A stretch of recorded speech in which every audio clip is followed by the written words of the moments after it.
So, good afternoon. I'm Marquita Hall. I'm NACD's Southeast Region Representative, and I will facilitate this 1 hour NACD Urban and Community Conservation webinar. Thank you so much for joining us and learning more about local food systems in Wisconsin.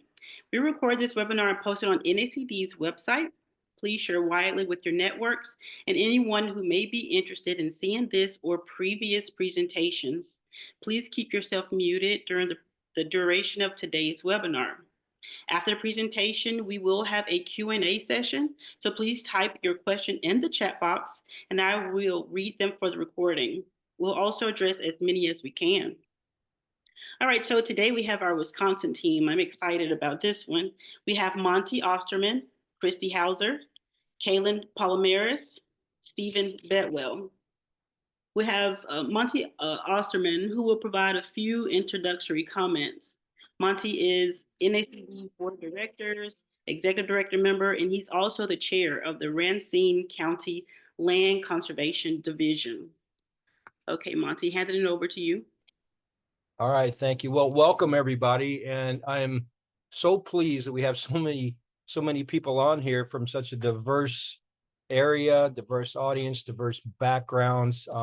That's the name of the game with urban and community conservation, to implement, just a wealth of diverse inputs. So we love it, and we love the fact that you're here and that you're giving us the opportunity to kind of showcase what we've got going on here in Wisconsin in Racine County. Racine is in the southeast corner of the state. We are about 30 minutes from downtown Milwaukee and about maybe 80 minutes from downtown Chicago. So we are in an urban area. However, 75% of our land mass in our county is rural or agriculture. So our urban area is highly concentrated right up next to the lakefront. The project that we have is called the Racine County Youth Development and Care Center micro-nursery. Next slide.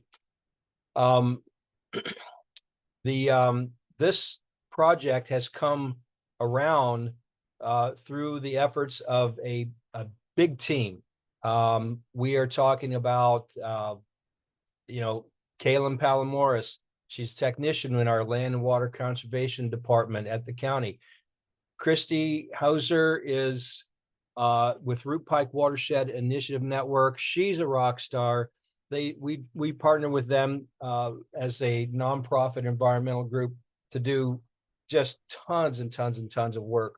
And Steve Bedwell is with us from the Health and Human Services Department, which oversees the operation of youth detention and the Development and Care Center. This is a detention facility. Next slide, please. The Racine County Youth Development Care Center was recently constructed and is just about to open up in Racine County.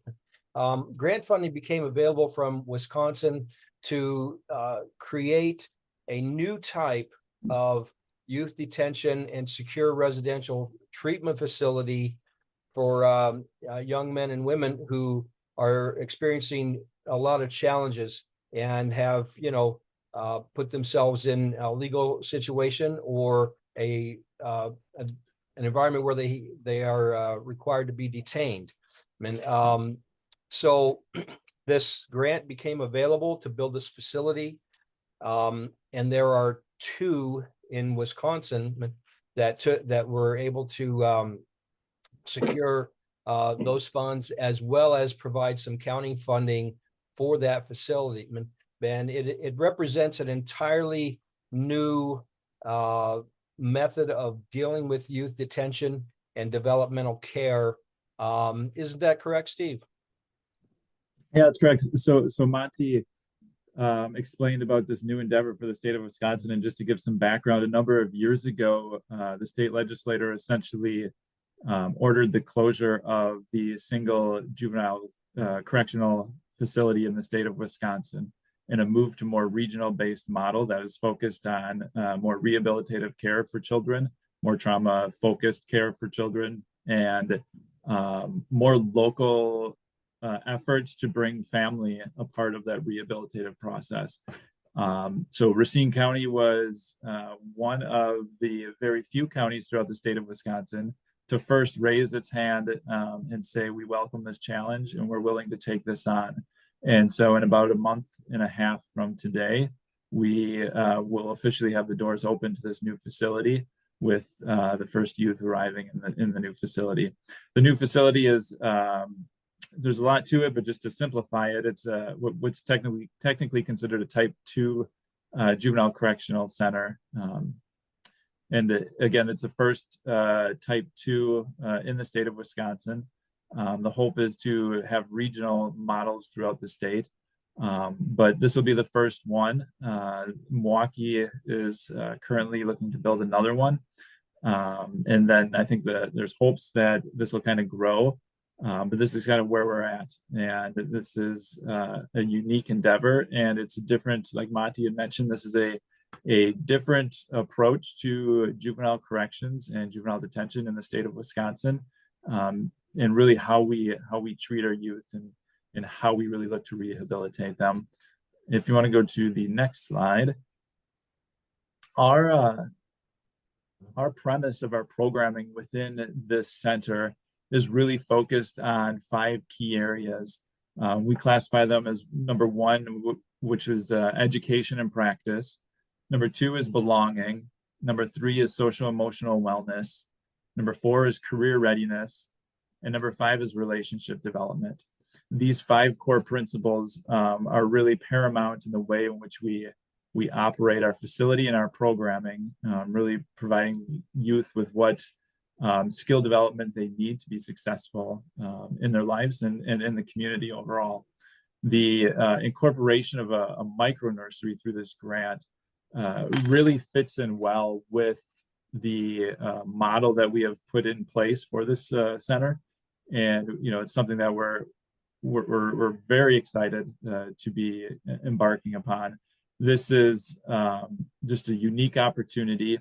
We, as you'll see throughout this presentation, there's a lot of work that's gone in, a lot of collaboration to make this possible.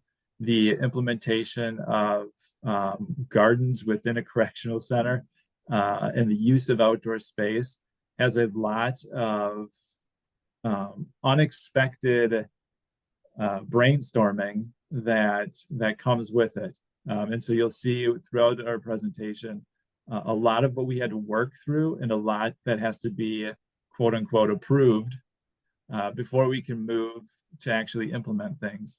So just little things that you think about or you wouldn't think about are things that we really had to process through to make it a possibility. Next slide.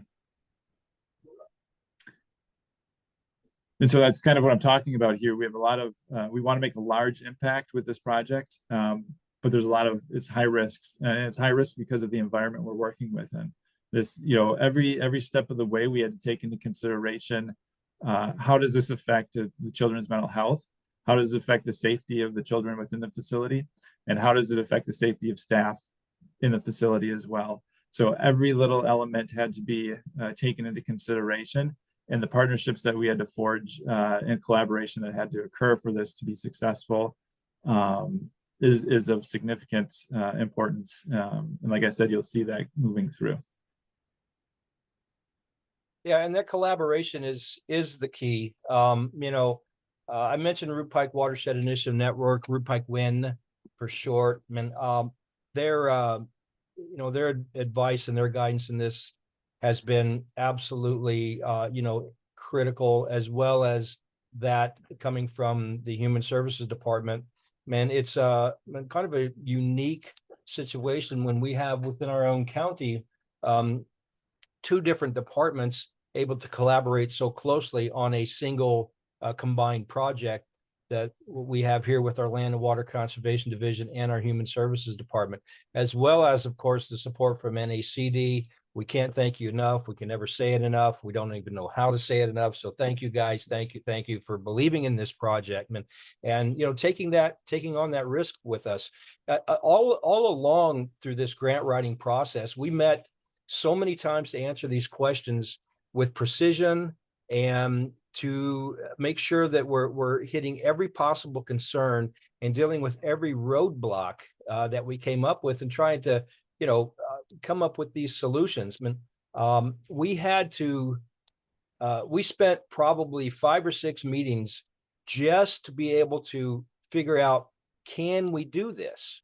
Next slide. So as we went through the process, we almost had to write the grant before writing the grant just to see if we could do it, to see if what we wanted to do would pass muster with our county, with the mission of NACD within the parameters of what human services is allowed to do in a secure detention facility.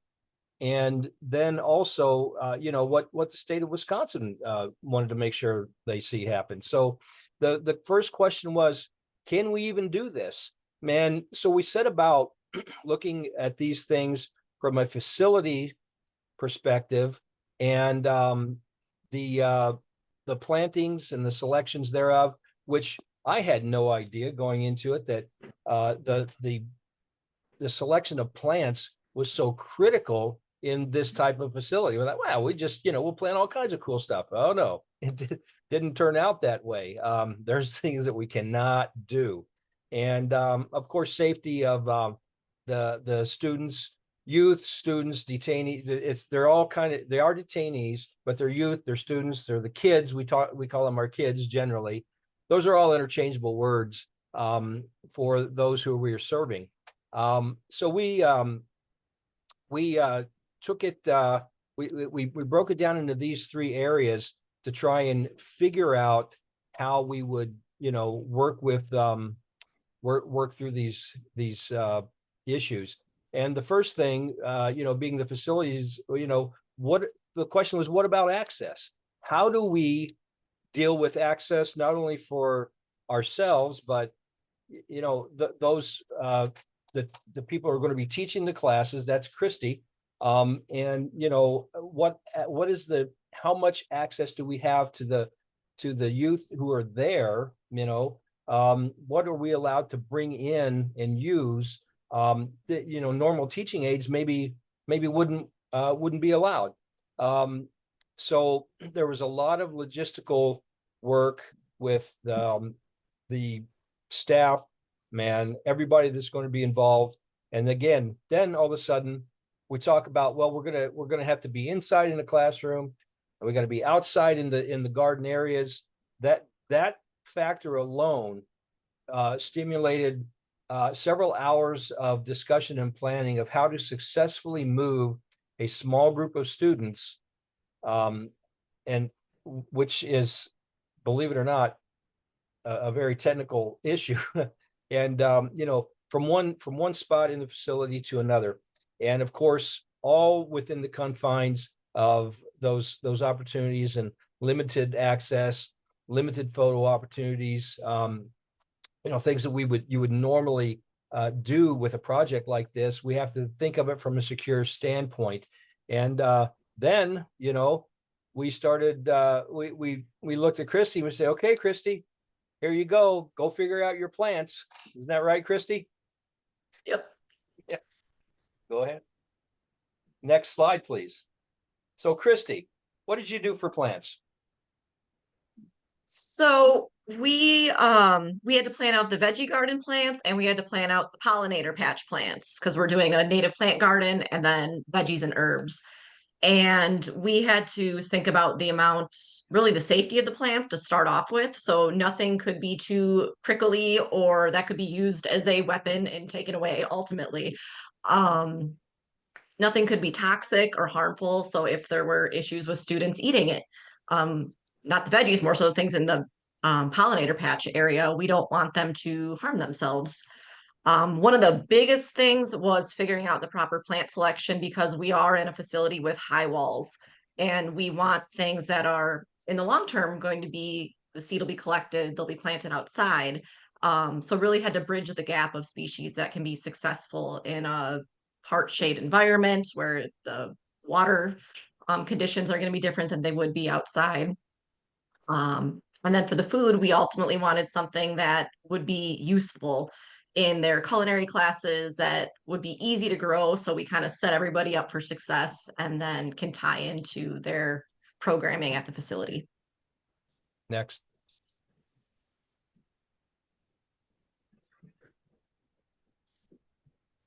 So this is just Christy came up with this.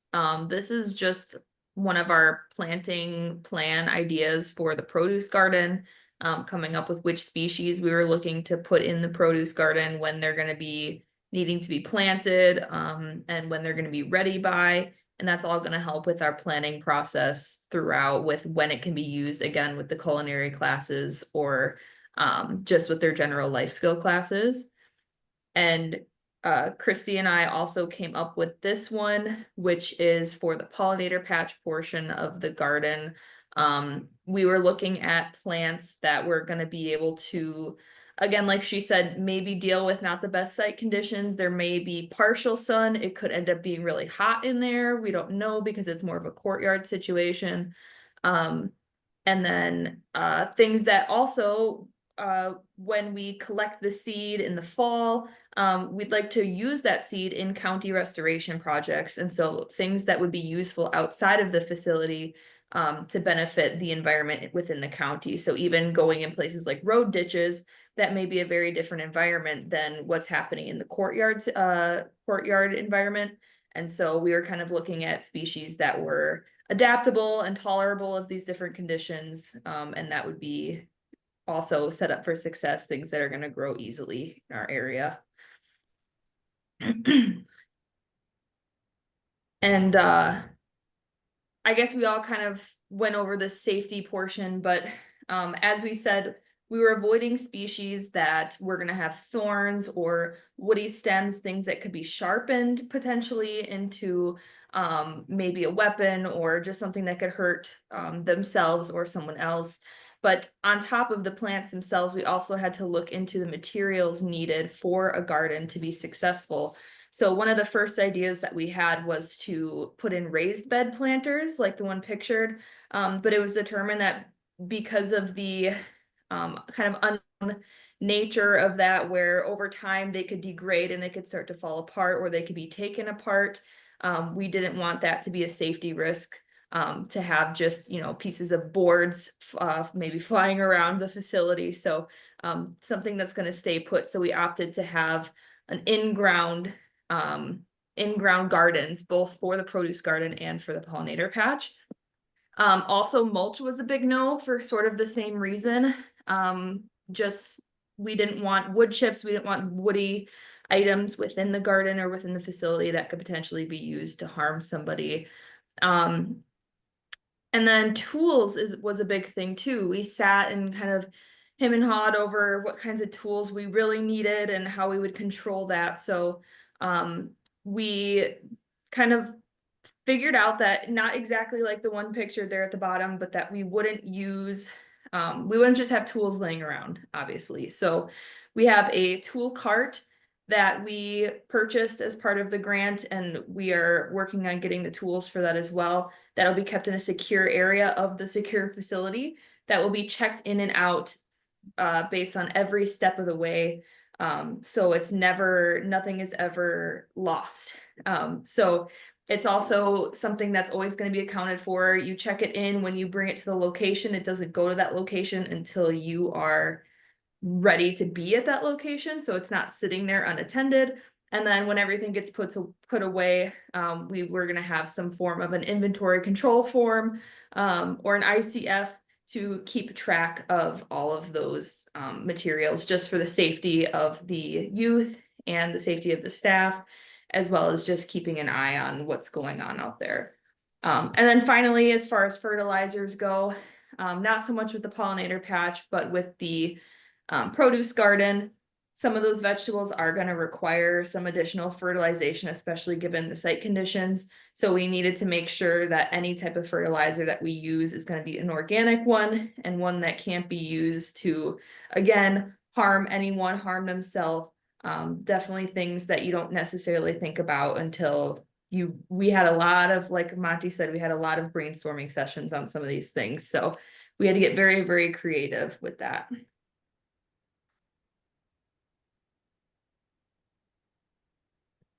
So after a lot of dreaming and scaling down our expectations to what can be realistic and all this planning, we were thrilled to find out that we got the funding. So then we're like, okay, what is our first step to actually make this happen? Since we had so many discussions just leading up to it. So at that point, we were able to, this is us doing a tour of the facility for the first time, and it was an active construction site. So we are going around all the guys and gals that are working in there, and just getting a feel of what's the classroom going to look like, where's the veggie garden going to go, where is the native plant or pollinator patch garden going to go. Because seeing it on a big rolled out plan and seeing it in real life are very, very different. But we selected some really great spots. Then we figured out our equipment lists and dreamed up now what would be safe and effective. And then we had to pass it around to everybody in the group, get everyone's eyes on it and everyone's approvals from so many different levels, just to make sure that we're setting the kids and the staff up for really safe environments. And we started planning out our manual and our lesson plan outline. So the long-term goal is to be able to give the staff, here's what you do, and ultimately give people throughout the country, here's our lessons learned and how you can implement this similar program, and the different lessons that you can kind of pick and choose from to make it a success. And then we've touched on our inventory control form, and I know we have it later in here as well, but that's ultimately going to be a system where every tool is labeled and the teaching staff, at least 2 signatures, have to kind of recount all of those tools before and after any lesson. So that way we know they are accounted for. On the next slide, so we have some indoor greenhouses because we want the kids to be able to start some of these veggies from seed, and then they're going to be doing some of them where they're going to direct sow them into the soil, into the site. So this is to kind of get everybody, sorry, I had a pop-up come on my screen, blocked everything. So this is where they're going to start off. This month, we're going to start sowing some seeds, and the kids will then come in and finish taking care of them. And it's really honing in their observation skills, what it takes to start a plant from seed, because this is something that I think everybody should be able to do, grow some basic food for themselves. And then in the long term, after our native plant garden has established better, we'll have them collect some of that seed. And next winter, we want to then demo them starting native plants indoors as well. So they kind of get a dual feel because they're very different processes. And next up is just kind of a visual of what we're working with. So this is our veggie garden in the courtyard. There's no topsoil in here yet. This was very early in the construction process, but that's kind of what we're working with. About 300 square feet. We've got a good amount of sun. There's a kind of a funky drain in there, so we have to work our way around that. But just more things that we've had to plan and discuss and just find a solution for. And then our pollinator patch area, which is the mainly native prairie plants that are going in there. It's going to be all in this other kind of enclosed area where there's now a bench in there so the kids can come in and sit and kind of relax. And the goal is to make it a space they can kind of meditate and just be and calm themselves down as well. So it has these ecological benefits, and then it has these mental health benefits as well. And next is all of the lesson planning. So I kind of had to figure out, and we've had to change this multiple times because with the start dates getting pushed back, how can we make this successful? So what we're kind of landed on right now is at least 2 lessons a month to start off with. And really the goal of the pollinator patch program in general, and now this veggie garden edition, is to just show everyone the connection between our soil, our water, our air, and healthy food.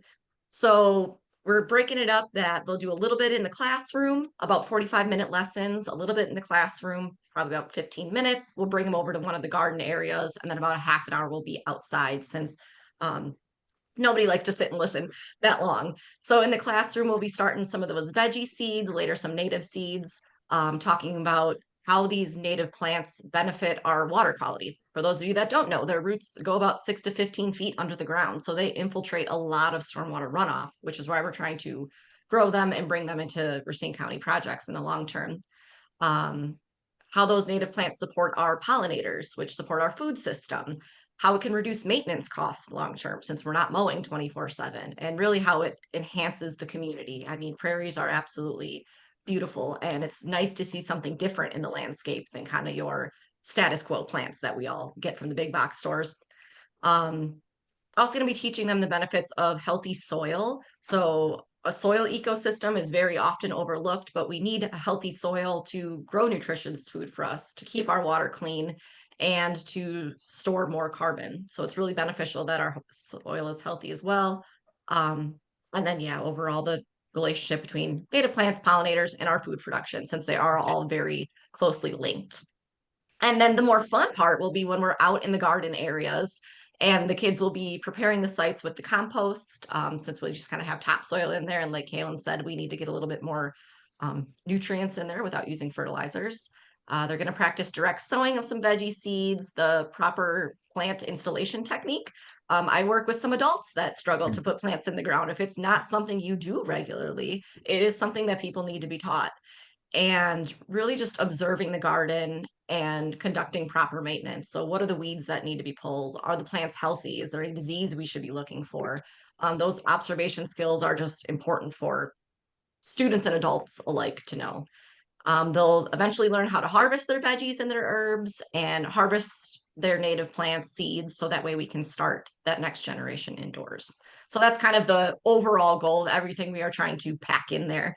And on the next slide is just some pictures of, I do this program in traditional schools, park systems, with businesses. So a lot of experience there. And this is kind of what it looks like in a more traditional school setting. And we're really going to bring that same model here into a secured facility with just making sure, like we said, the plants and the tools are safer, but the general procedure is still the same and the value of this is still the same. And these kids still deserve this experience, even though they're in this situation at this point in their life. And the next slide is the manual. So that will be the fun thing that we will be writing and documenting every step of this along the way. So you guys kind of know what barriers to look forward to and how you can fix them quickly. Even as we go through and implement these lessons, there are going to be things that come up and we are going to have to shift gears by the hour at some point. And that's just part of the process. You got to go with the flow anytime you're in the education or restoration field. We'll talk about our grant writing process, our lesson plans, logistics, and the communications and outreach too. So how you can get the word out to the community so that way they can really see this is a very unique facility and what's being done is very novel for our area. Big focus on collaboration throughout there. I mean, we're just a handful of the partners. All of us had to come together and all of our staff behind us to really dream this up. And then our inventory control form, which is all of the supplies on there, what's being used at each lesson, what adults are being held responsible to ultimately make sure that those supplies are put back where they need to be.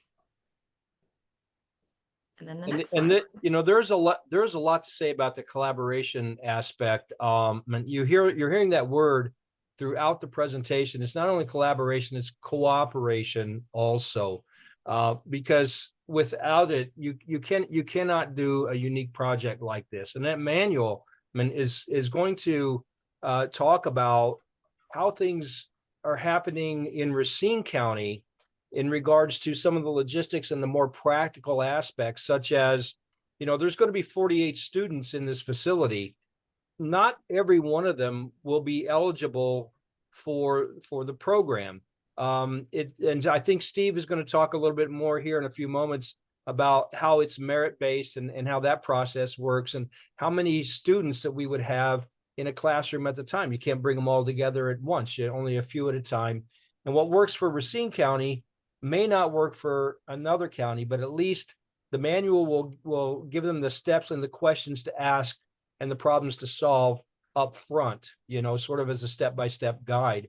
And, you know, and through this whole process of collaboration, all of a sudden, everything popped up in the next slide that Kaylin had to deal with, right, Kaylin?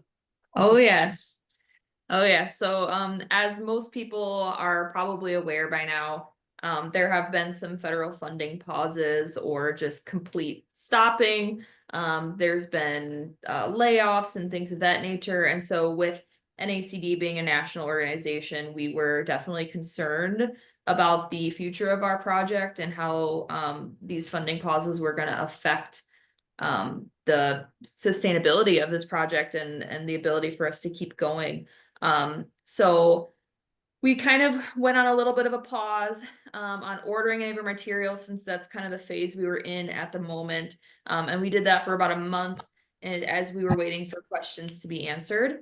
And then after a little while, we finally did receive some information that our funding is there. Any signed contracts that have already been signed and agreed upon will be funded, but no new funding is available at the moment. And so there's not going to be a reapplication process at this time. The money might not even necessarily be there right now, that has been promised, but it will be. And so with that information, we use that to kind of move on and kind of resume our operations and start re-planning and re-meeting and reordering all of our materials.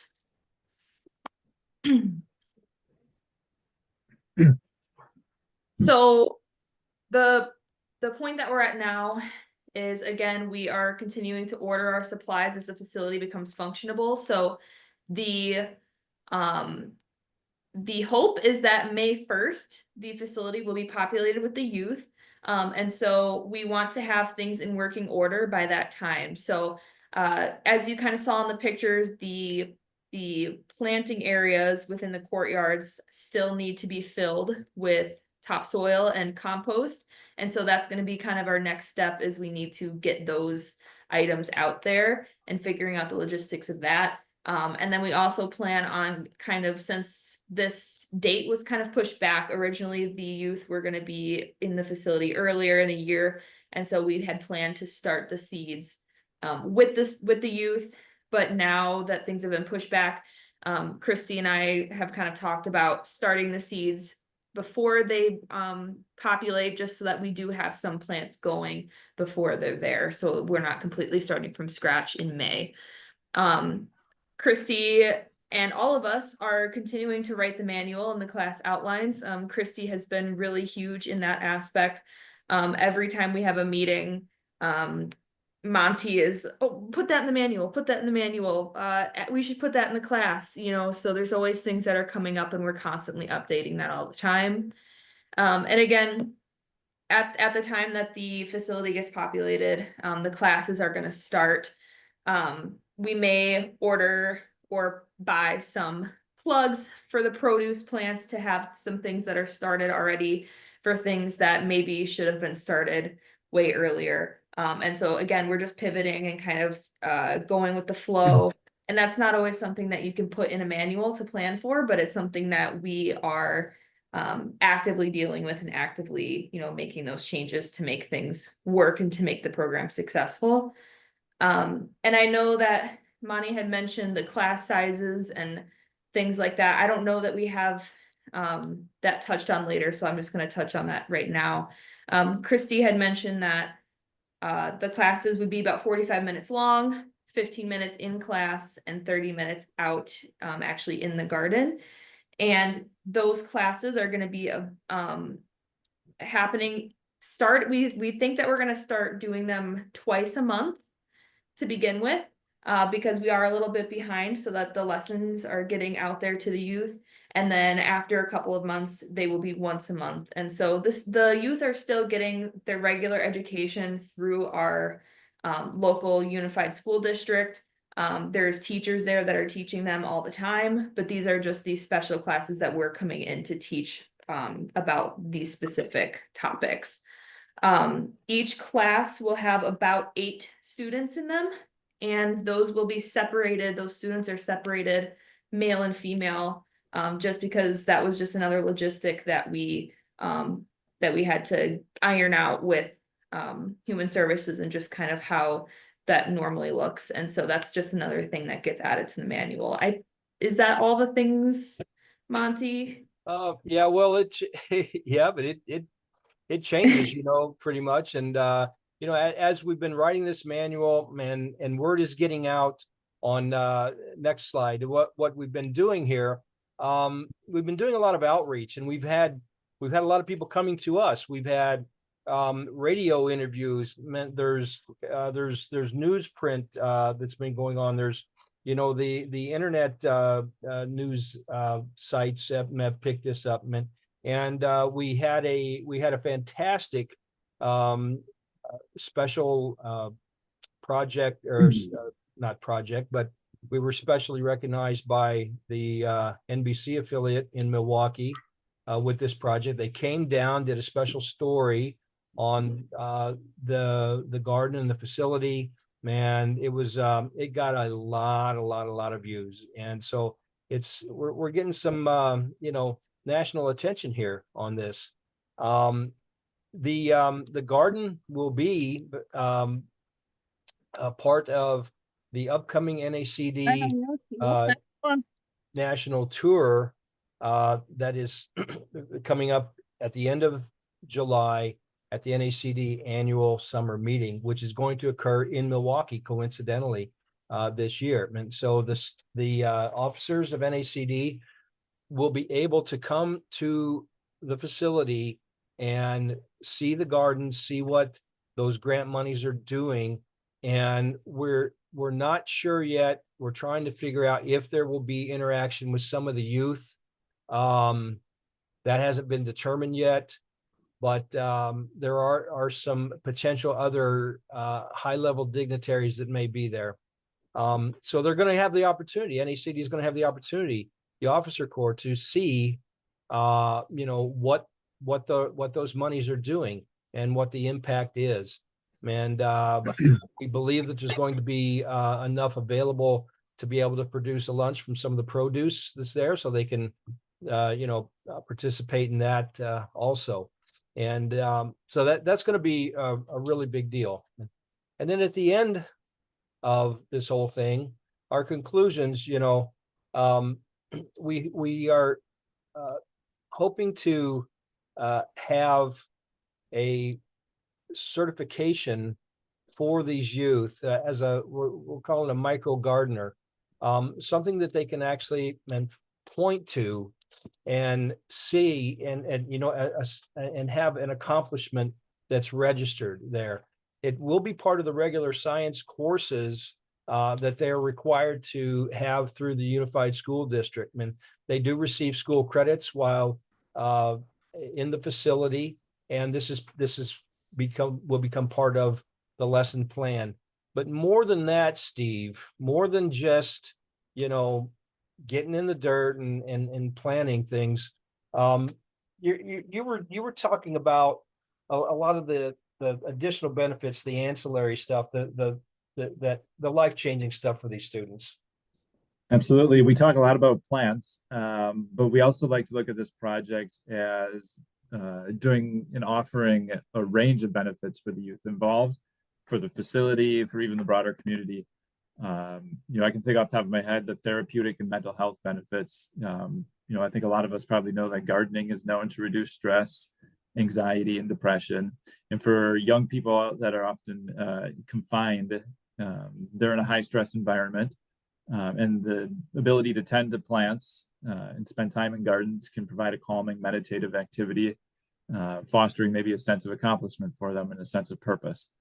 I can also think of like skill development, gardening, teaching practical skills like patience, responsibility, gives them the opportunity to have teamwork opportunities with their peers. They learn about plant care, biology, sustainability. So a lot of real world applications from what they're learning. It impacts the rehabilitation and behavior for the youth in the facility. Obviously, engaging in constructive activities like gardening can reduce, how long they're idle, and also their potential for disruptive behaviors. We know that, a lot of research has shown that any nature-based programs or activities can lower recidivism rates and promote accountability and a lot of positivity in youth. The physical health aspects, both from obviously having the ability to learn about growing nutritious and healthy food to eating that healthy and nutritional food, but also the physical activity of digging, planting, watering, the ability to participate in that, reduces their sedentary nature. The social bonding, I mentioned teamwork. The students will have group activities with their peers while they're doing all these activities, so the social bonding is important. And this really builds a sense of community and contribution. We had mentioned the incorporation of family into the rehabilitative nature of this facility and the programming that we offer. The ability that they can utilize this food to potentially cook a meal for their family is a great opportunity and potential that exists here. The ability to harvest the seeds, grow the plants, and see that they're giving that to their larger community, where those plants will be planted out in the roadways in the community, is just another aspect that bonds them closer to their own community and their own home environment. And obviously it brings environmental awareness to them. They're learning about sustainability, they're being exposed to green spaces. So there's just a lot of positive aspects that come about. So we really look at this as, sometimes more than just growing plants, we're growing hope and skills for the youth that are involved. Right.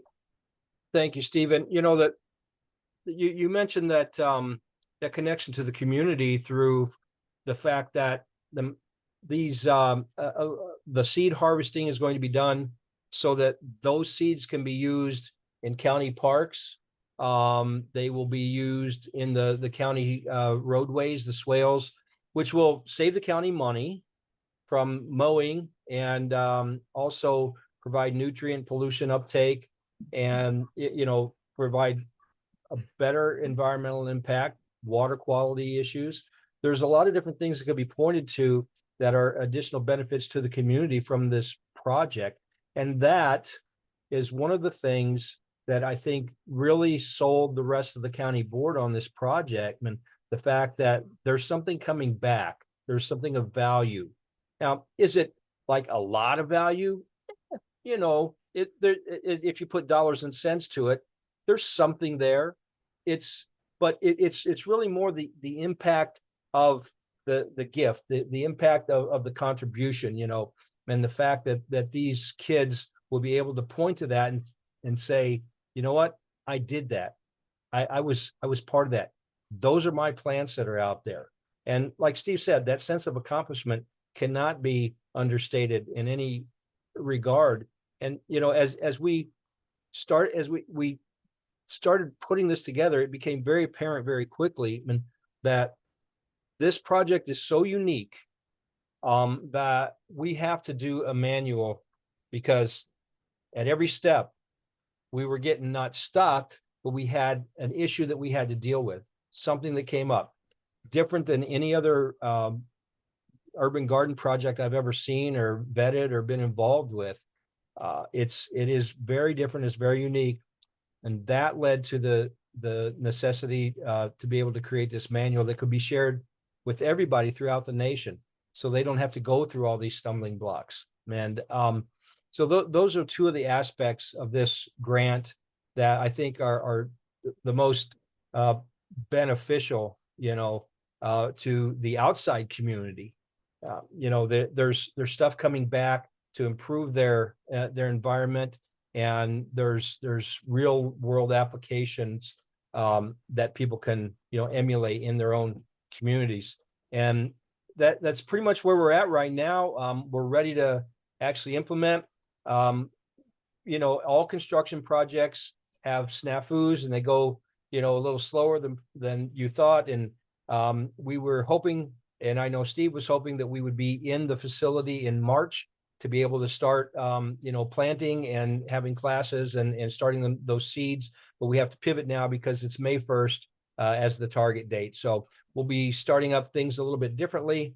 But once we get rolling, it'll be instantly chugging along, because when in this type of facility, you have to you have to have everything planned out and in progress, really from the beginning. It's got to be very rigid and it's got to be very scheduled. So we're ready to do that.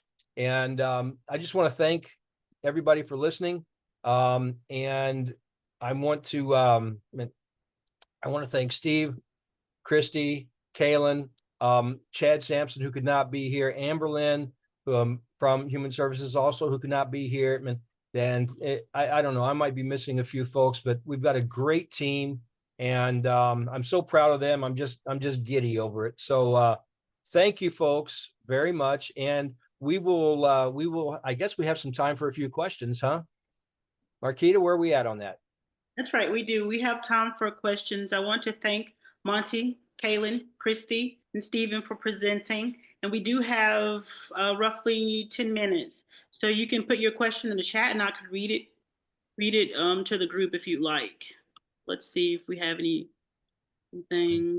And that goes for other advice or concerns or anything you'd like to share in the way of guidance also, because this is, as far as we know, this is the first time this has been done in this way. And, we're learning as we go. So anybody that would like to chime in another way, please do. We have a lot of impressive projects, well done, comments, just waiting for questions. I see that. Yeah. All right. Well, it looks like we explained it too well.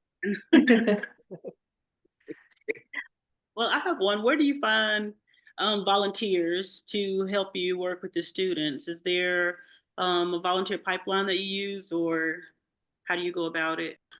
Well, first of all, everybody that's working that is even approaching the facility have to go through a background check. And so it's very limited, the people that will have access to those students. So we do not use a volunteer list. It's pretty much our staff and our working partners. Christy will have probably more interaction than any of us because she's going to be there every day for how many 8 modules that we're doing, Christy?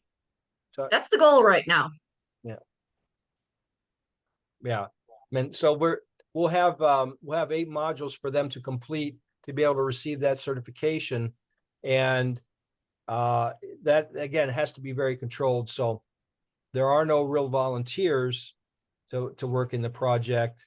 It's going to be pretty much internal with the staff and the working partners. Right, thank you. All right. Well, I guess if there's no other questions, or comments or concerns. Monte, before you hop off, I'm going to interrupt here. This is Ariel, and I love to stimulate dialogue when I can. So I'm curious if you can maybe discuss a little bit further some of the challenges and opportunities you found within the partnership itself, not necessarily with working with the youth and the garden and establishing that. You've detailed very well some of the process that you went through that, but some of how perhaps the core partners came together, what that process looked like, how you assigned roles and responsibilities, how you established some of the key working metrics to make sure that you could even get to the point of writing the grant and having the success there. That is a really, really good question. And this, I'll start off the answer and then let the others chime in. It started off as an idea, and I approached our county executive, Jonathan Delagrave, back way before the applications were even ready to be made. And we talked about it 3 or 4 times, and he voiced a lot of his concerns. And he had a very unique perspective because at one point he had been coming up through the ranks in the county. He had been the juvenile detention center director. So he understood it very well. And we got far enough in it that he was sold that he said this could be one of the best things we've ever done. And we were talking about with this new facility, possibly trying to do some kind of a garden, but we didn't know what really to do. And so it fit in very well. And then, unfortunately, in June, was it June or July, Jonathan suddenly passed away. And we were without a county executive. Now, this was after the applications had gone in. So, and right in the middle of the build of the facility. So our county was really thrown into quite a turmoil because our beloved, very well liked, very competent and capable, that got along with everybody, county executive, who was a personal friend of mine for many, many years before this, he was suddenly gone from us. And so we didn't necessarily have a leadership void, but there was just this vacuum, and nobody knew what to do. And so that created some hesitancy amongst, I think, everybody, myself included, that, well, what should we do? Is this what Jonathan would have wanted? Should we do it this way? Should we do it that way? Because we want to honor the spirit of what that facility is supposed to be, but now our guidance for that is gone. So we had some angst there, and that was, I would call that a stumbling block that we overcame when everybody started getting in the same ideas. I think now Christy can talk about this a little bit more, but I think that there was probably a lot of challenge for Root Pike Wind, because they have some very successful programs for pollinator plantings and teaching programs for students in the schools. But then all of a sudden, it's a different kind of gig now, right, Christy? Yeah. Yeah, so I do this in a traditional setting all the time. My first career, I was a middle school science teacher. So for me to then come into this restoration job, and now I just get to teach about our ecosystems, is a beautiful fit for me. So I think that helps to I hope to make this program successful, since I did work 6 years in a Title I low-income district. So I kind of already have that background, and I'm able to throw my ideas out to the group, and they're very honest with feedback, and that has been really helpful, and I'm excited to get it actually going soon. And then as far as human services go, I know Steve was kind of quiet in the beginning, kind of taking it all in, and then was very instrumental in guiding us to be able to put together a program that was meaningful for the youth. Yeah, there's so much potential with the project, and there's so many ideas and how expansive we wanted it to be, that it was kind of really honing in and narrowing it down to what is it we're capable of doing, what do we want to do, how can we best implement this, what is this going to look like. So there's just a lot of unanswered questions. I think I always talk about I think what's unique about Racine County, Wisconsin is our ability to work very well as a team. And I think this is a great example of it, where we came together very easily. And I think we work together and bounce ideas off each other very easily. It's very organic. And that helped us out immensely. I've witnessed in other communities some of the struggles when you get different organizations together with different ideas, different egos, and different desire for control of projects. And I think this has been a team effort the whole way, where we've been open to ideas, supporting ideas.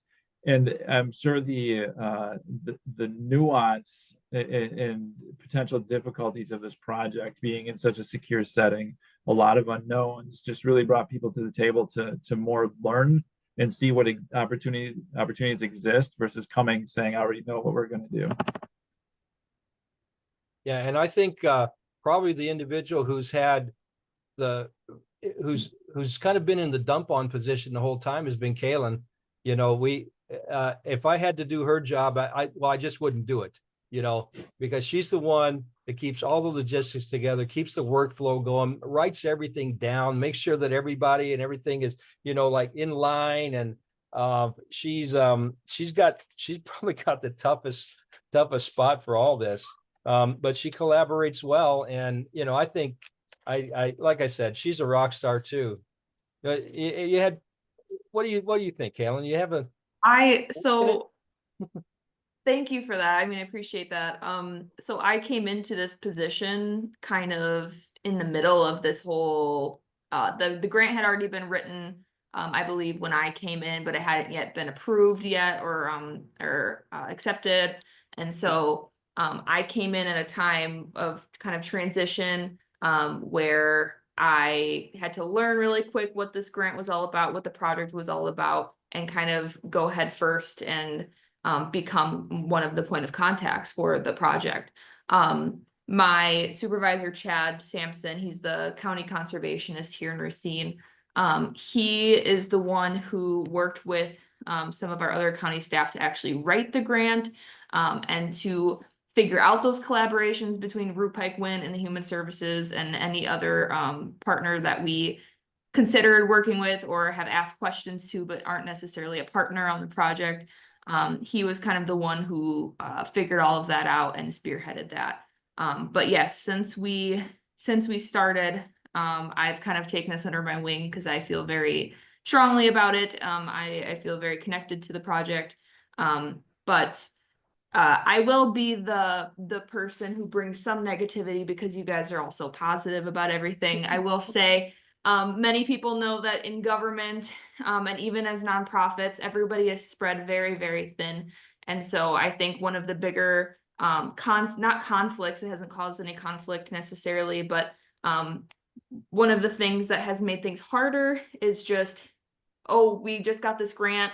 We didn't know if we were going to get it or not. Now we have it, and now we have to add this onto our workload. And so in our county, we're a very small conservation staff of 3 people. Some other counties have 13, 15 people. And so, and I know, and I've worked in nonprofits before too. I know people can be spread very, very thin with small staff in these very large projects. So I got to give props to everybody that we've collaborated with for making time and effort for this. And I think that if anyone else is planning on doing a project like this, it's very, very important to find like-minded people who are willing to adjust their workload to make it work. Because if any of us didn't have the time or didn't want to do it, it wouldn't have happened. So I think that was a really big part of the collaboration, is just the willingness to collaborate. So. Well said. Well said. Are there any other questions here? Input? No other questions in the chat. Golly, thank all you. Thank you, everybody. This has been great. The time had just flew by. Imagine if we had 20 minutes only. Oh yeah, we'd never been able to get it Never. done. No. I think honestly, this project is important enough to spend the full hour on. I really do. So I appreciate that, Marquita, that you guys have given us that much time to fully explain what this is.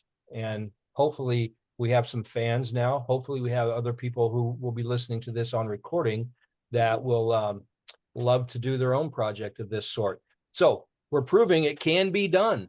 That's what's really cool about it. There were people who told us you're crazy, but we didn't listen to that. It's our policy to find a way to yes. Well, amazing work. Thank you so much for the presentation. It was exceptional to hear about all that you're accomplishing in Wisconsin. And thank you so much to the participants for your time today. And if nothing else, we'll end it there. All right. Thank you. Thank you. Thank you, everybody. Have a great Good job, crew.